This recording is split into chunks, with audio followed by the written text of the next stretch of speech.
जय जगन्नाथ। आज मोर प्रथम ब्लॉग स्टार्ट करी। आज ब्लॉग रे अच्छी चूना माछ बेसर। चूना माछ बर्तमान सांग मैंने भाजुची पकई कढ़ारे अधे किलो चूना माछ मुझे सांग मैंने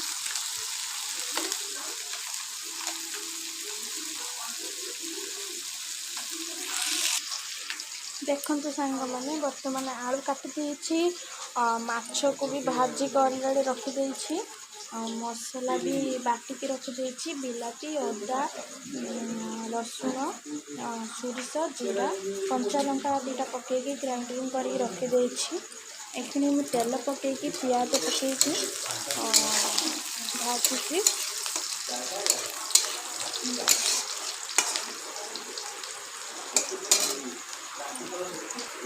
पियाज हो गला सांग मैंने देखु।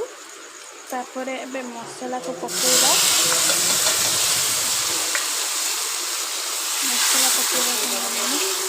मसला को टे कषा जेहेतु सोरिष पड़ी कम कषिकी पानी देदेबा सांग मैंने टे पानी ऐड करुछि पूरा देसी स्टाइल रे चूना माछ बेसर हो सांग मैंने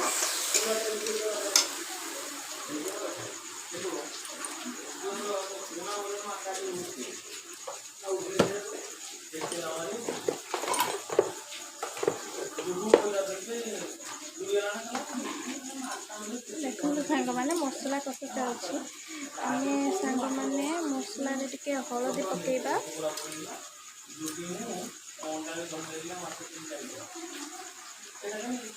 स्वाद अनुसार लुण पकईबा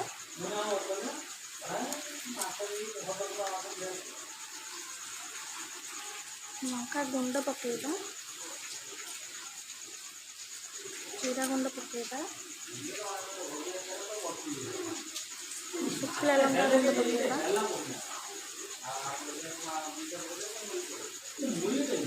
आम सांग मैंने टे बेसी राग चाहती तो से देखी पकईची आपण स्वाद अनुसार राग अनुसार खाई पकाइबे मसला गुड़ा सांग मैंने मसला कषा चलती बर्तमान पानी ऐड कर आपण मैंने देखिपारे सांग मैंने मतलब किसी भी भूल थी सांग मैंने आपण मैंने मत क्षमा करेंगे। मुझे फास्ट कर ब्लॉग करने को चाहूँगी कहीं मुझे किसी करने को चाहूँगी मुझे आग को बढ़ा चाहूँगी मुझे निज उपर निजे स्वावलंबी होगापाई चाहूँगी।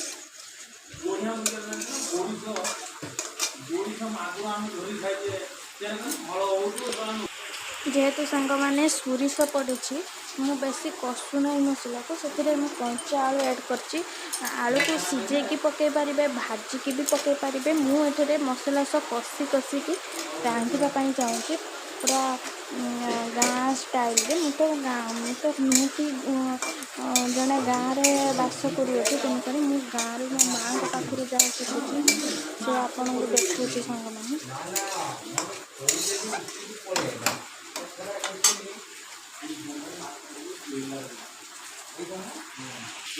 सांग मैंने देखु बर्तमान मसला हूँ कषा चलती आलू सब मसला कषा चलती सांग मैंने कलरटा क्या चेंज हो गला देखो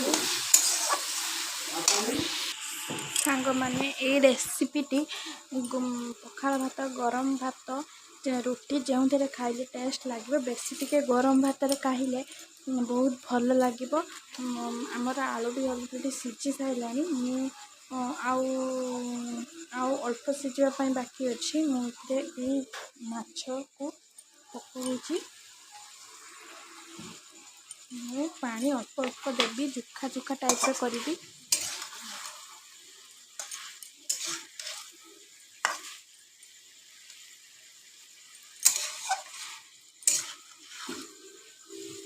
मैंने देखते ये कलर केमती आसीगला देखते सांग मैंने मोर बर्तमान फुटी सारा अलरेडी आपको कलरटा देखा कहीं लाइटा आग को पड़ी तो से गला सांग मैंने मोर जदि ये भिडियोटी ये रेसिपीटी आपको भल लगे लाइक करेंगे शेयर करेंगे सब्सक्राइब करेंगे।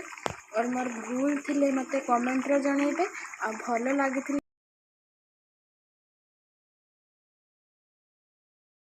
प्लीज मोर वीडियो को लाइक करेंगे, शेयर करेंगे, सब्सक्राइब करेंगे। प्लीज लाइक करेंगे, शेयर करेंगे, सब्सक्राइब करेंगे। प्लीज लाइक करेंगे।